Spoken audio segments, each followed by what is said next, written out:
uma palavra toda especial para os nossos corações neste momento. Convido a todos para se colocar em pé mais uma vez. Abram suas Bíblias aí no livro de Jó, capítulo 1, versículo 13 a 22. Diz assim: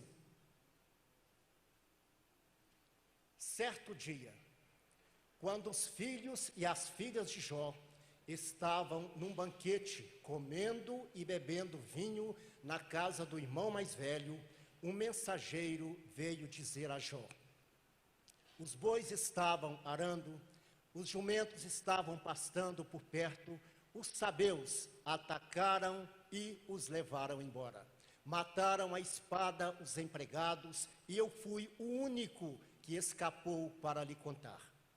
Enquanto ele ainda estava falando, chegou outro mensageiro e disse: fogo do céu, fogo de Deus caiu do céu e queimou totalmente as ovelhas e os empregados. E eu fui o único que escapou para lhe contar.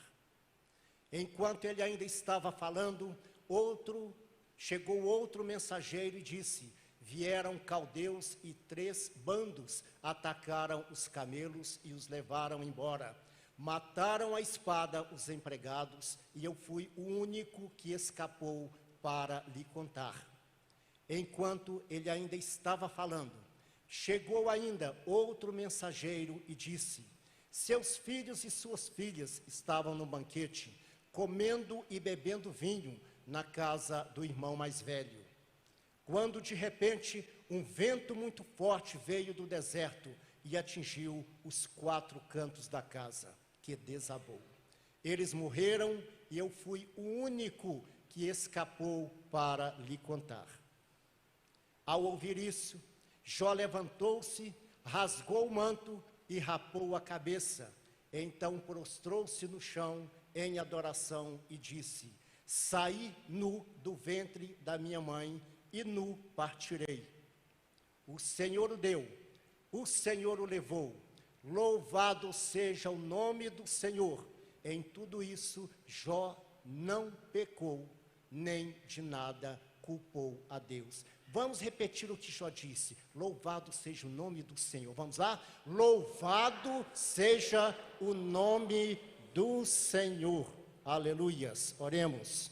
Senhor Deus, nosso Pai, a Tua palavra foi lida, e agora neste momento, que o Senhor possa estar abrindo os nossos ouvidos, que o Senhor esteja, ó Deus, instruindo, iluminando, dando discernimento, abrindo nosso entendimento, para que possamos receber com alegria o que o Senhor tem para nós neste momento. Nós repreendemos todo espírito de distração, repreendemos toda tentativa do diabo de nos roubar a bênção que o Senhor tem para nós nesta manhã.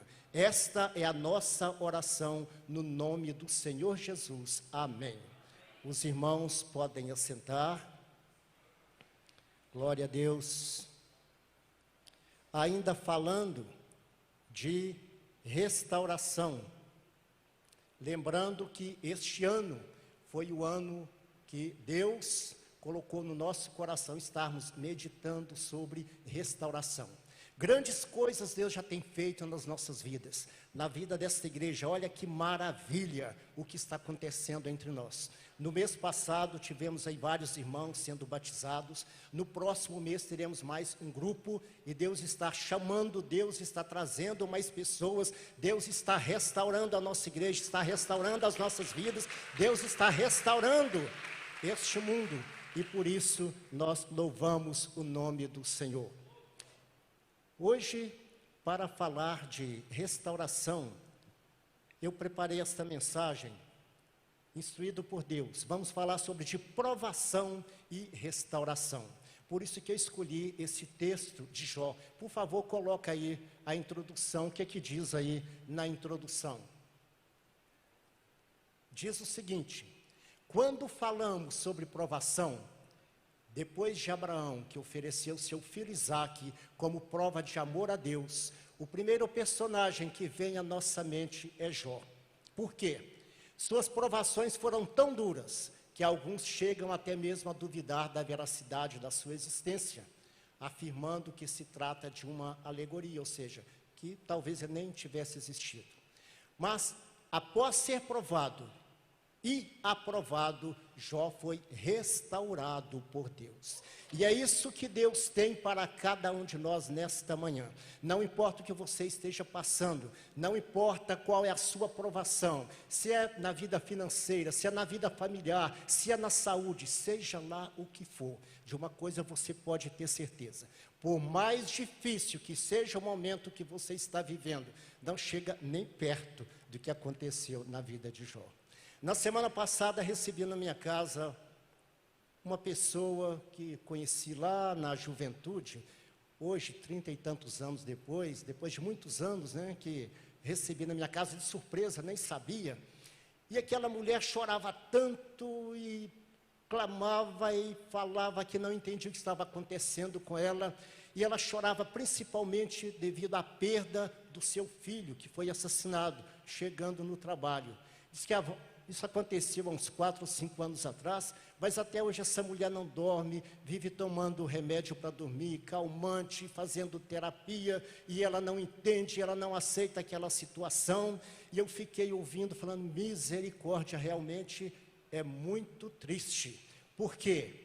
Uma coisa é certa, irmãos, um dia todos nós iremos, mas é muito complicado para um pai ou uma mãe sepultar o seu filho, porque normalmente acontece o contrário, né? Os filhos é que sepultam os pais. Mas aquela mulher, ela passou por essa grande dor, está passando por essa provação, ela teve que sepultar o seu filho. Um filho, agora imaginem Jó, 10. Se nós lermos aí o início do capítulo 1, fala exatamente, né, que Jó era um homem muito próspero, um homem muito rico, um homem abençoado por Deus. O próprio Deus, se referindo a ele, disse que ele era um homem temente a Deus, um homem que seguia todas as leis, um homem abençoado, um homem que a sua preocupação o tempo todo era de fazer a vontade de Deus. O seu temor o medo dele era de ofender a Deus. E aquele homem, respeitado na sociedade, Deus deu a ele 10 filhos, 7 varões e 3 mulheres.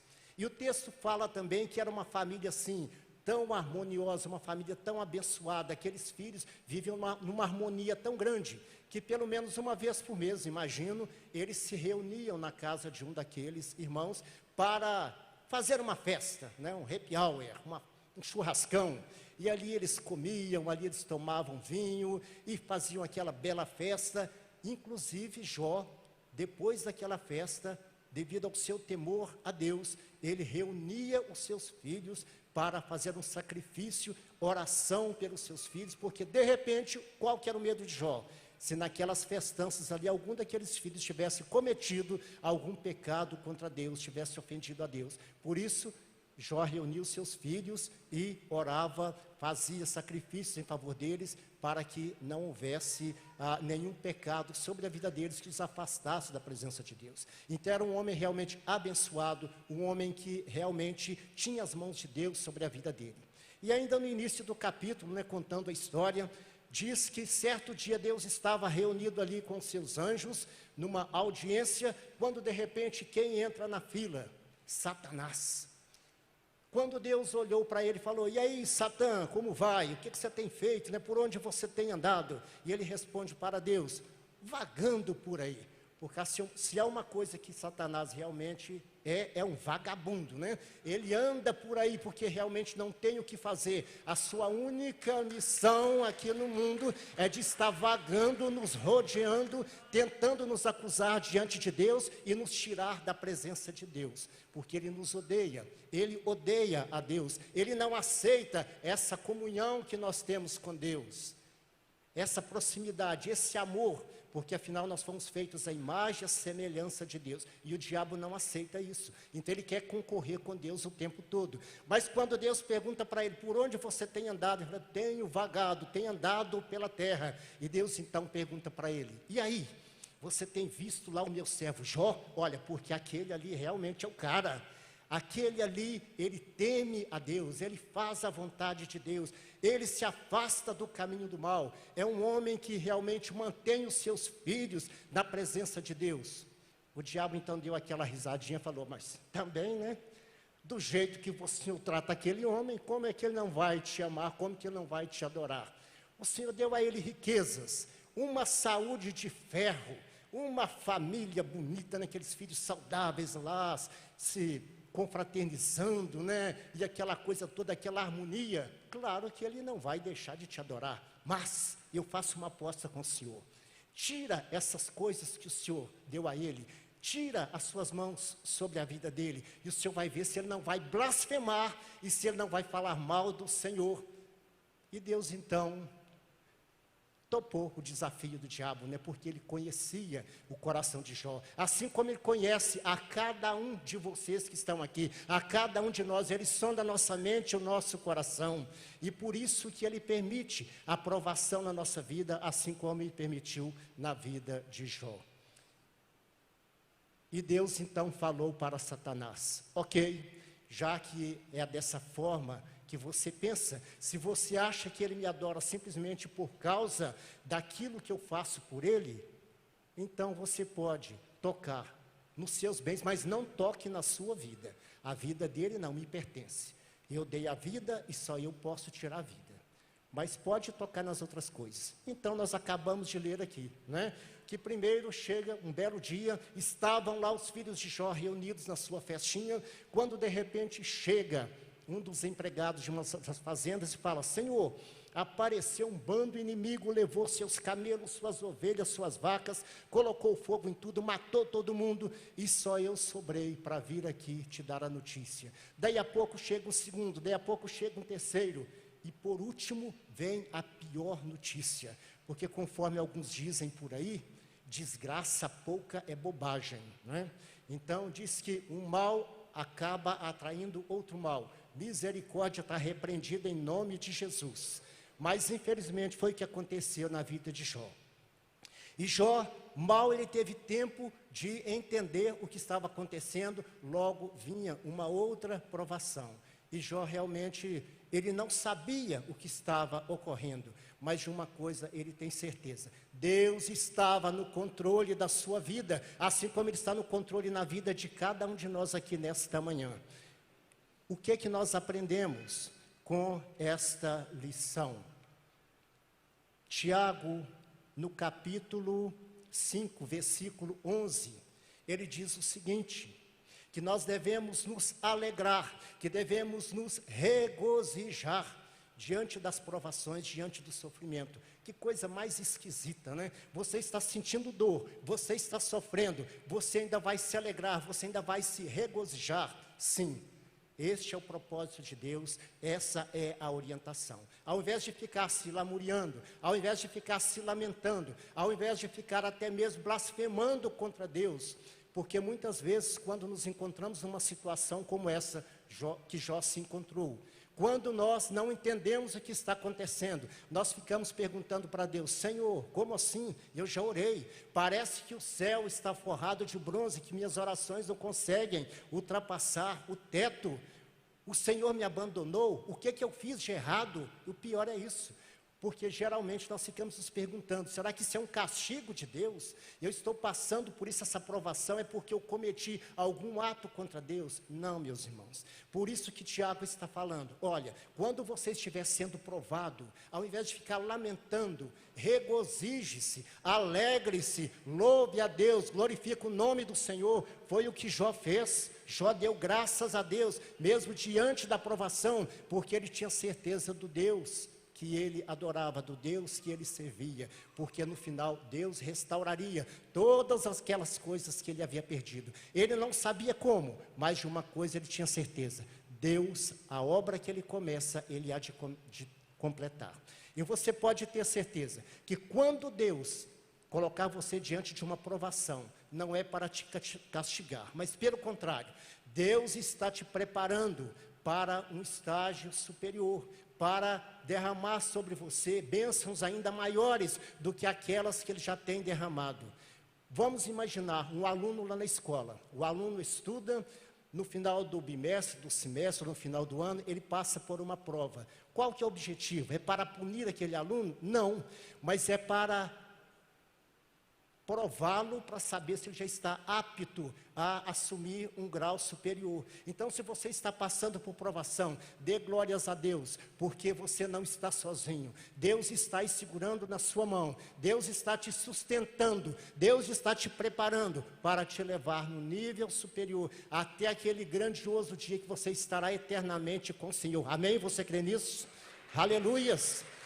Então, a partir de hoje, não reclame, mas regozije-se, dê glória a Deus. Deus está trabalhando na sua vida, Deus está te provando para te restaurar. E lá no final dessa história, o que nós encontramos aqui? Olha o que diz aí na conclusão. O que diz na conclusão? O Senhor restaurou e abençoou o final da vida de Jó, mais do que o início. Depois disso, Jó viveu 140 anos, viu seus filhos e os descendentes deles, até a 4ª geração. Então morreu em idade muito avançada. Então é assim que Deus age nas nossas vidas. Então Deus está te provando para fazer você crescer. Assim como você lá na academia de ginástica, né? Você sofre fazendo aqueles exercícios pesados para adquirir um músculozinho, né, pastor Ramaia? Também na vida espiritual é assim. Deus permite que você passe por esse sofrimento, por essas provações, para que você possa se fortalecer espiritualmente e Deus derramar ainda bênçãos muito maiores na sua vida. Muitas pessoas não entendem.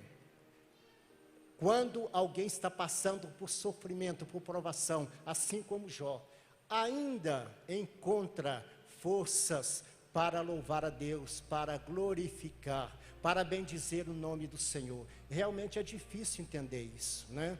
Mas quem consegue fazer isso? Apenas aquelas pessoas que realmente conhecem o Deus a quem ele serve. Porque Jó disse também no final da sua vida: eu conhecia a Deus apenas por ouvir falar. Muitas vezes, muitos aqui que estão entre nós conhecem a Deus porque o avô foi crente, o pai foi crente, você ouviu falar, vem aqui à igreja, mas você ainda não teve uma experiência genuína com Jesus, você ainda não teve essa vivência, você ainda não passou por esse ferro e fogo que faz você se fortalecer. E Jó então chega à conclusão: agora sim eu posso dizer que conheço a Deus, porque meus olhos o viram, o contemplaram diante da provação e ele me restaurou. E é isso que Deus quer fazer na vida de cada um de nós. E neste momento ouviremos uma música maravilhosa aí, né? Ainda na voz do irmão Gabriel Barreto, que diz exatamente isso. Nós não entendemos, porque muitas pessoas que estão passando por provação ainda glorificam a Deus, mas aqueles que conhecem ao Senhor, aqueles que servem a Jesus, eles conseguem fazer isso. E aproveitando, eu quero perguntar se aqui no nosso meio ainda tem alguém que não tem essa convicção, que ainda não entregou a sua vida ao Senhor Jesus, que ainda não passou pelo batismo, que ainda não passou por essa experiência, mas gostaria de passar. Se tiver alguém aqui nesta manhã, este é o momento. Apresente-se diante de Deus e fala: Senhor, eu quero experimentar, mesmo com sofrimento, pois o próprio Jesus disse que nós, neste mundo, nós teríamos aflição, mas que não devemos desanimar, mas pelo contrário, devemos nos animar, porque o Senhor Jesus já venceu o mundo, já venceu todas as aflições,